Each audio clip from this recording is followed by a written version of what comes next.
Episode 266. Limited practice refers to a training method that deliberately creates complex scenarios. Originally, the crawler could attack the entire body, but now it's limited to the first segment. This effectively shrinks the target size, naturally raising the bar for the player's precision. Tang Ru's APM would be held back by her lack of precision. Ye Xiu was certain of this. As for Steamed Bun, it was different. Just the first stage probably wouldn't stump him. If he were to design a restricted training regimen for Steamed Bun, Ye Xiu would set far more precise limitations. This specific training session was, in fact, designed specifically for Tang Ru. Ye Qiu hoped to help her clearly see her shortcomings. While these flaws were glaringly obvious to Ye Xiu and the others, but for someone like Tang Ru, it was better to let her experience it firsthand. And indeed, the two's monster slaying process completely confirmed the trio's suspicions. The imposed restrictions drastically reduced their efficiency. But on Steamed Bun Invasion's side, his attacks flowed as smoothly as ever.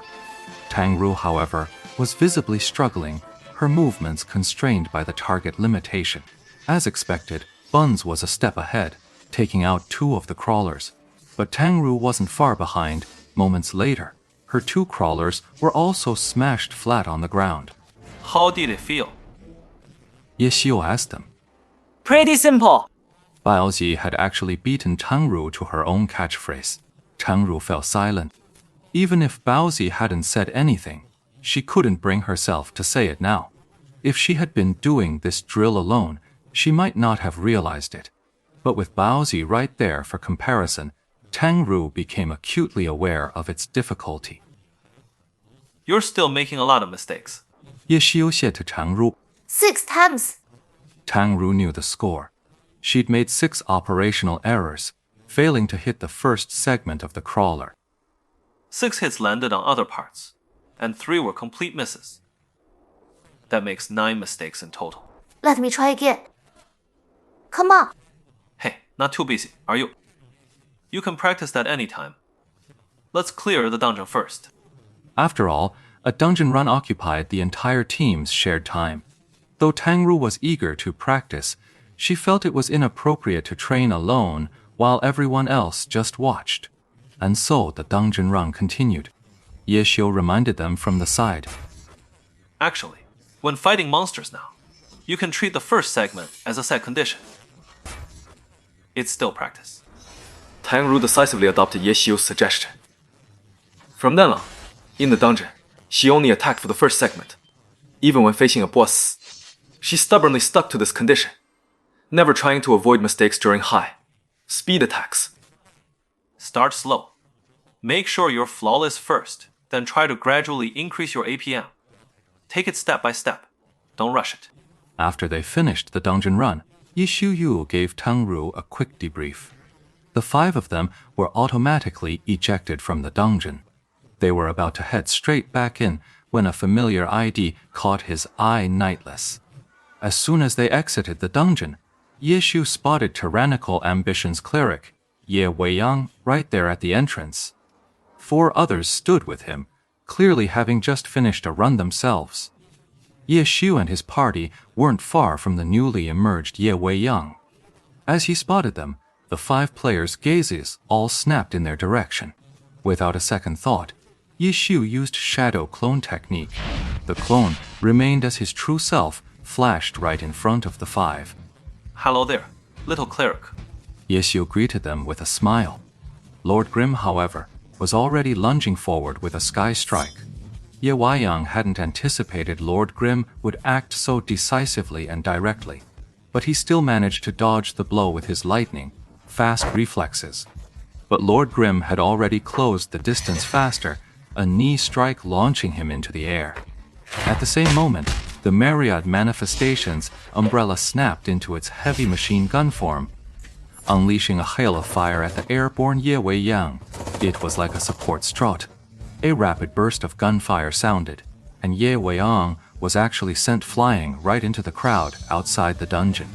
With so many people outside, using skills indiscriminately would inevitably lead to friendly fire. Ye Xiu simply used a launcher's recoil control technique, sending Ye Weiyang flying clear of the crowd. Damn, Ye Weiyang's curses were already in the air before he was. What's going on? So Mucheng had been puzzled for a moment, but seeing Ye Xiu already in action, she didn't hesitate. Her hand cannon was out in an instant. Ye Weiyang, who had just been tossed out of the crowd, was about to hit the ground and was preparing for a quick recover when 3 anti-tank shells suddenly slammed into him. Ye Weiyang instantly shot off like a firecracker.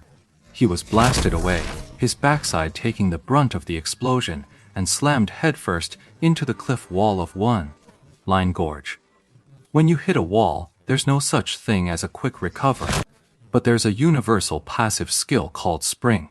Once learned, it allows a character to perform a double jump by kicking off walls, trees, or any obstacle mid-air.